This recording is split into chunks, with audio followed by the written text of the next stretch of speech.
Welcome back to Open Door. I'm Bill Loeffler, and for some of you, this is a new experience, and for others of you, you may be out walking. I know of people who do this listening, and I shot a episode recently where I said, if you're driving, you need to pull over, because what I'm about to say is crazy, and it wasn't that crazy, but it was. This is going to be the second of 3 podcasts that I'm doing with women. And I felt as though that in many respects, women are not fully appreciated for what they do, both inside and outside the home. I'm not saying that because I'm trying to win points with my wife. I've always felt that. The first open door that we did was with Morgan Kawakami. She's married to a very successful photographer. She helps Stephen in ways that a wife can help, and I think administratively. But the unique thing about that was that they are a family. They are a Down syndrome family, and we talked about that. Today is another woman that I'm having in. You're going to meet a relatively new friend, Allie Robinson, and she's going to tell you some things about what she's involved in. And then in another few weeks, I have a third totally different women in the marketplace expression. So anyway, yeah, so today it's all about women in the marketplace and how do you balance life. And so welcome. We're here. We finally made it. Thank you. Thank you for having me. Yeah. So we wanted to do this before, but our calendars didn't cooperate, but now that they are. Yeah. So I get all types of listeners, all types of folks. Some of them are churched, some of them are not churched. They know that I'm an author and a counselor, and so they come to the podcast for that. But today is talking about women in the marketplace, and so we're going to get to that. But before we do, I would like you just to share with our audience. So who is Allie Robinson? I know a bit about that, and but where's home for you? Where was home originally? What does life look like for you? Today. You had some events in your life. Mm-hmm. Yeah. So anyway, go for it. Okay. So yes, my name is Allie Robinson. I'm originally from Knoxville.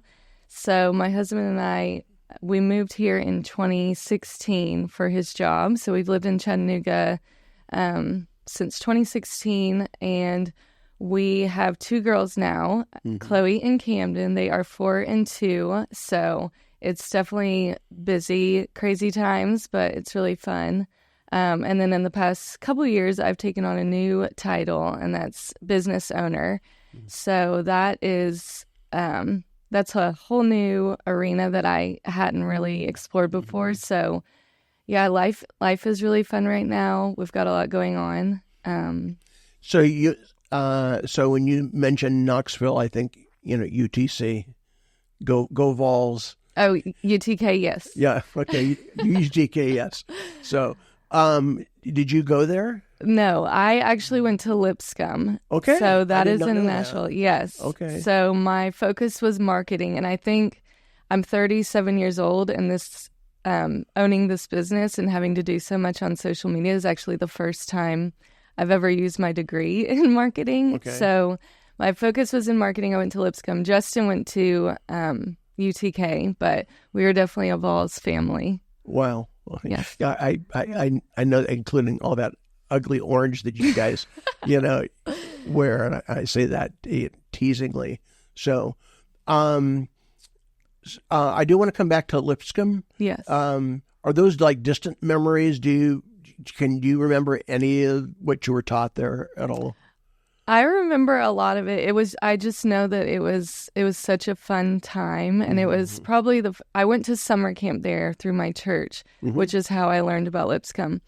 And going there, I just feel like it was the first time I was kind of out on my own. Obviously, when you move away for college, you are anyway, but It was good. It was a time when, very developmental years. And I think a lot of, not all the classes I took and the lessons I learned, I don't remember, but I think there's a lot of things that have stuck with me.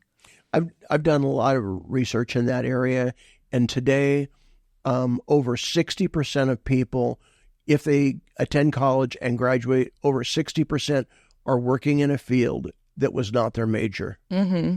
And you're not in that. Yours was a marketing major. And the reason I asked you that former question is, what did they not tell you in your college education? Mm-hmm. What did they not tell you about business? Let's see. That wasn't one of the questions on the list. I mean, I think since I've been to college, obviously social media has changed so much. So that's one thing they couldn't have predicted probably. But I think, when did you graduate? Excuse me. 2010. Yeah. It's been a while. Oh, yeah. So, I mean, the landscape of social media is gone crazy. For sure. Yeah. I think that it's obviously a professor can't say this, but there's so many things that you are required to learn that unfortunately are taking up a lot of your mental capacity that you're not going to end up using. Mm-hmm. But hopefully students can kind of realize what they need to retain and remember for later. So let me ask it this way. What has been a surprise to you as you enter the business world? I think the most surprising thing was just how important word of mouth is. They touch on it a little bit in marketing classes, but it is vital, especially for small businesses that are local. It's so important to make relationships and make sure if anybody is going to ask that person about a service or product they got from you, that they are willing and excited to tell where they got it from. You used a term that I think is pretty common, word of mouth. Can you explain what that means to you? So if I'm going to go, buy something at a boutique and later on somebody compliments that, I think that if you really liked that boutique and had a good relationship with the people when you were there, or even just interaction, you're a lot more likely to say, oh, I got this from Fix Boutique or wherever you happen to get it.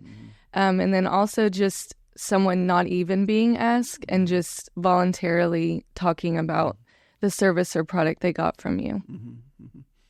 To me, it really centers around relationship. And, I don't care if it's business, counseling, whatever.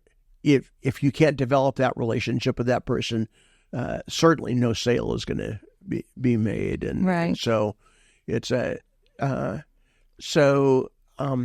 like you to tell our audience what your business is. Okay. How you were introduced to it, and maybe a challenge that you have today that you don't have it figured out yet. Okay. So my business is called Golden Company Chattanooga, and it is a solid 14 karat gold permanent jewelry business. So permanent jewelry permanent jewelry is going to be where you would have a selection of chains to choose from, and that can be yellow gold, white gold. I have a little bit of rose gold as well. And you fit it to either your wrist, finger, neck, or ankle to become, a necklace, anklet, bracelet, or ring. And it is welded on, which means you can only cut it off. So it's on there, when you wake up, when you shower, it's on there all the time. It's a very popular trend right now, but I think it's going to stick around just because it's very classy as well. So all of my products at Golden Company are solid 14 karat gold. So that also adds to the appeal just because it's never going to tarnish. How long is using your term permanent, jewelry? How long has this been around? I think the first person I heard talk about it, and I'm not positive on this, but the first time I heard it, at least in Chattanooga, it was about 5 years ago. That is a relatively new thing. So do you have much competition? I think there's a few companies in Chattanooga, and they have good quality products like me. But I think there's room for all of us. I don't think the market has been saturated yet where there's, so many to choose from that people are just completely overwhelmed. I think it's still a novelty, and it's a little bit hard to find, which helps, when somebody does see me out and about at a pop-up or store. What's a pop-up? A pop-up, so I don't have a storefront. So what I do is I work with different vendors, which can be boutiques, hair salons, different stores, nail salons. And I go have what's called a pop-up there where I set up everything, and I normally do 2 to 3 hours, and I just set up all of my equipment and all of my products, and it works out for both of us because in theory, I hope to bring in customers that wouldn't normally come to that shop because they are coming to see me. And it also offers their current customers an extra little treat that maybe they can get that day. Okay. So you and I have some history. And I would say when I think about extrovert and introvert, I think you lean towards introvert. For sure. And but when you and I connect and talk, you're very forthright, with me. So what's it like being an introvert in the business world?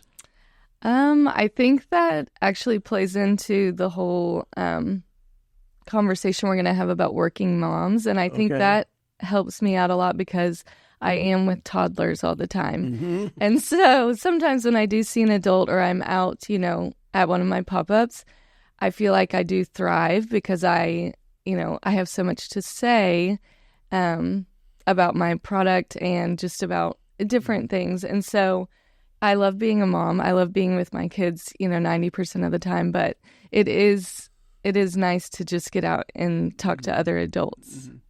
I think there's a real message here for in the case of a marriage where I'll tell this story. Sadly this was a pastor and his wife, and the reason they were seeing me is that they both were not happy, and I asked him, that time, what's your gripe? And he said, and they had 3 children, all under the age of 8. Wow. So you have 2. And he goes, all I ever get is leftovers. He's talking about dinner. And I looked at her and I said, you want to respond to that? And I mean, she was very downcast. And she said, that's all I ever get. Wow. Yeah. So the reality is that what she was saying is that he comes at the end of the day and he's done all of his, pastoral stuff. Maybe he's done hospital visitation. Maybe he's worked on a sermon. But his energy is spent. And one of the things that I know about men and women is that women have twice the amount of words that men do. So when he comes home, and this guy was a definite type A, he was done. He was finished talking. Well, she's been with 3 kids, all under the age of 8. So I'm going to ask you the question. So what's it like being with kids all day?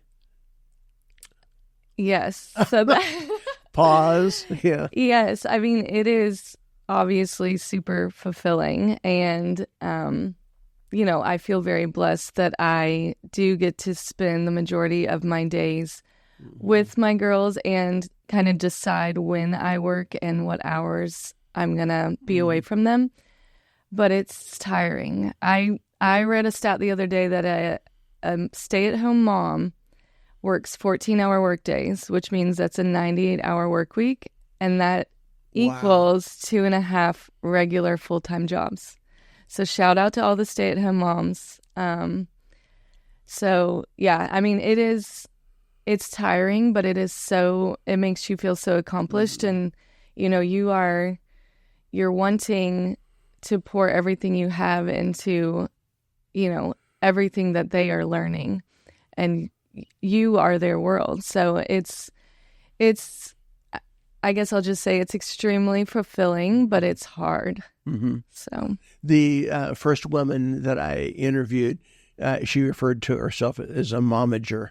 Yes, I get that. Yeah. And so, and she says, and I'm not paid enough. Yes, she is underpaid, for sure. Yeah, tongue in cheek. So you've been, with the girls all day, mm-hmm. and maybe you've been able to do some side hustle, some, phone conversations and all.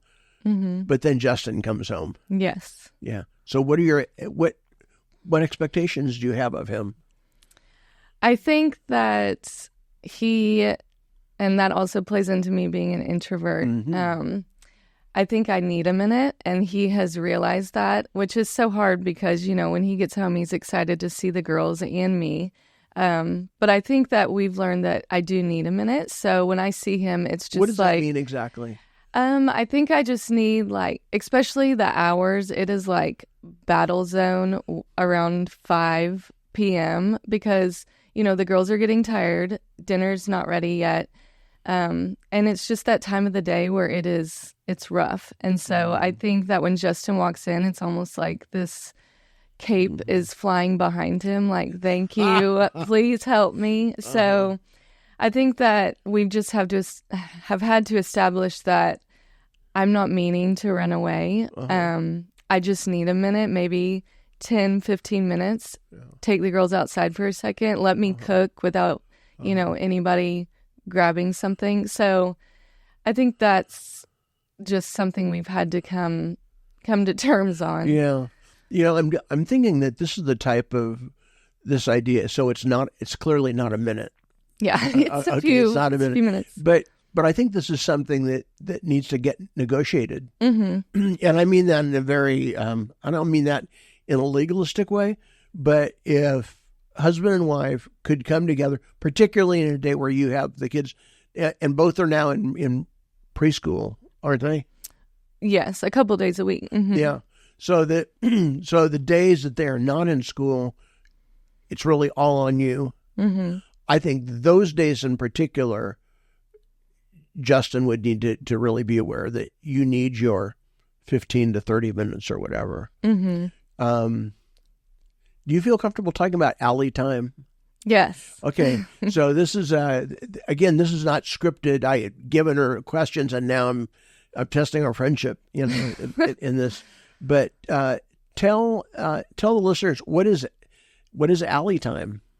So that was a great suggestion from therapy, and that was that I think everyone in our family could benefit from me having some time. Oh, okay. And it has been life-changing. I think that, Justin does feel that sometimes he's at work all day, so obviously that doesn't count as Justin time.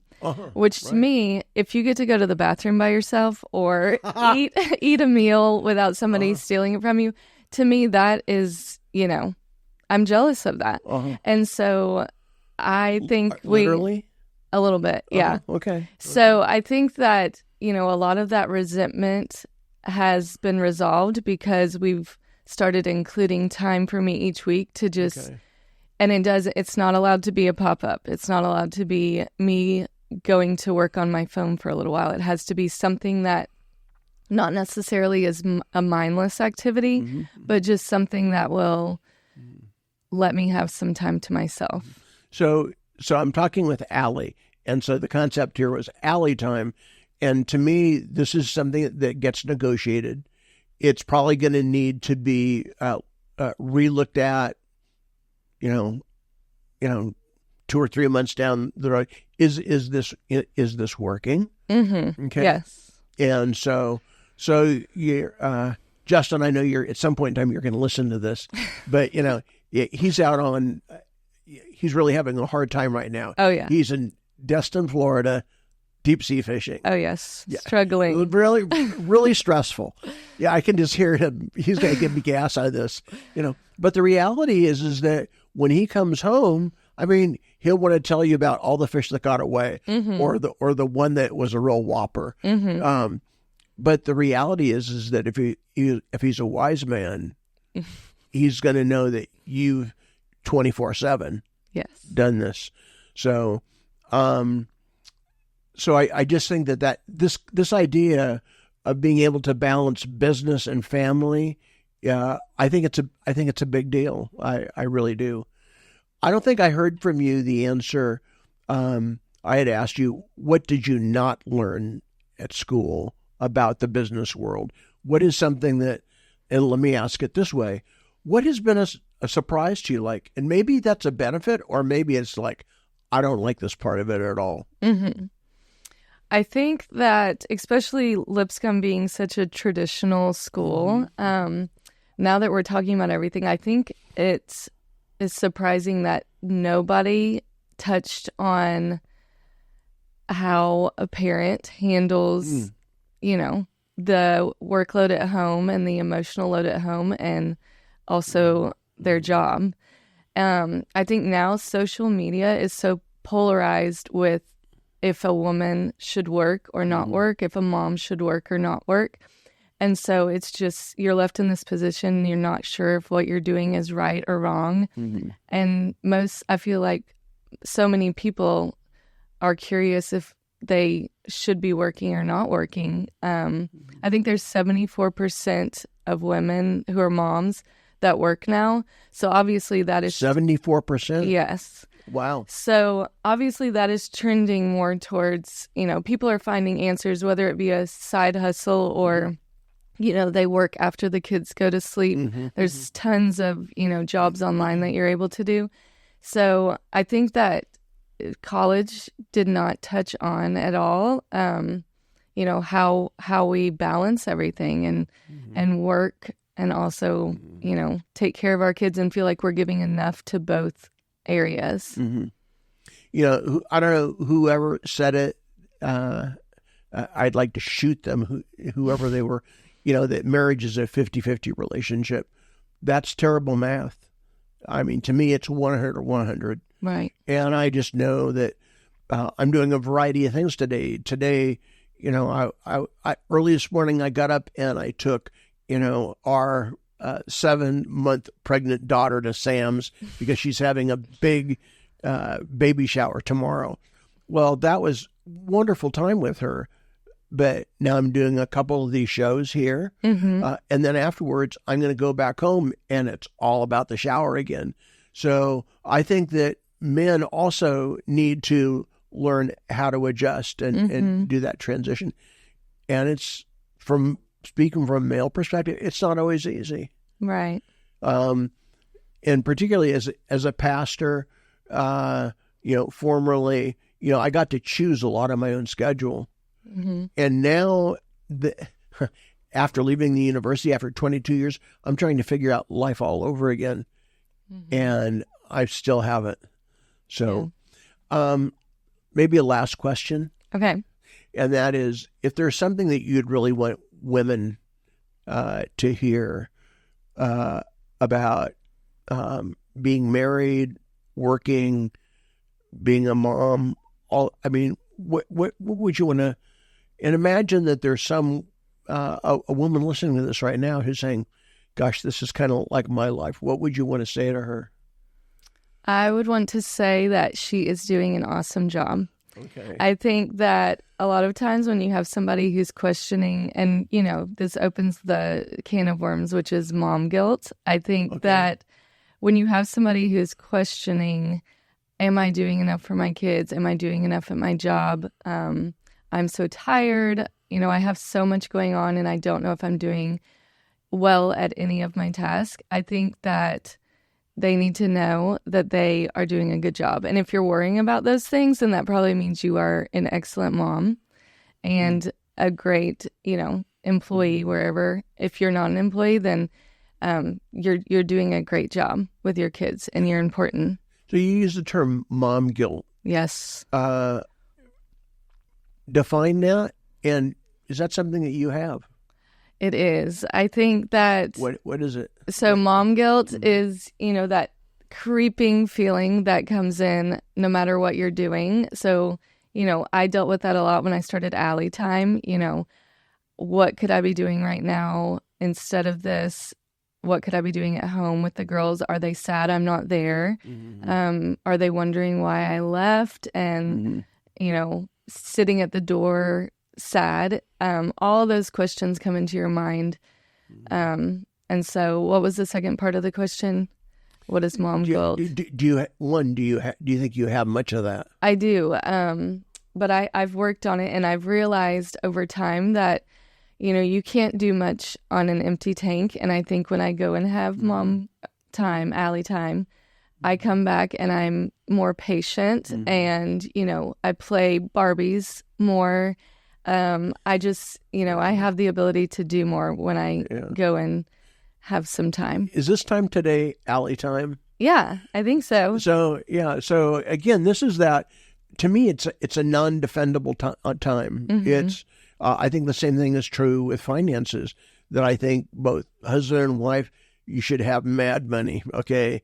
You decide what the budget, dictates, but I don't, I was dealing with this with a young married couple one time, and they were having a problem with finances.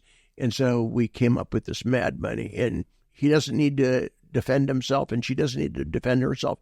And she was a spender and he was a saver. So the year went on and he saved. At Christmas time, he gave her this incredible, I forget what the gift was, but it was something. She goes, "How can we afford this?" He goes, "It's because I saved," and so, and again, she went out and bought clothes, and that was her discretionary time. So I don't think that this concept needs to be defended. I think you get it, and it's and the amounts is going to be different for everybody, and it's going to look different for everybody. And then there's some women who have to work, full time, and that's even a more complicated thing. Right. So how are you doing after we've done this podcast? Good. I feel good. Okay. Yeah, good deal. Well, thank you for spending time with me today. Yeah, thank you. Yeah. Well, if you've enjoyed this podcast, hey, give us a like, tell other people about it. And right now, we're heading into Halloween. The leaves are not just changing color, but they are dropping, which is a signal that the leaves know to let go of stuff. Question is, do you? And so that's what part of the podcast is all about. Open Door is exposing things that maybe you need to let go of so you can pick up some new things. Thanks for checking in with us today. God bless. Bye-bye.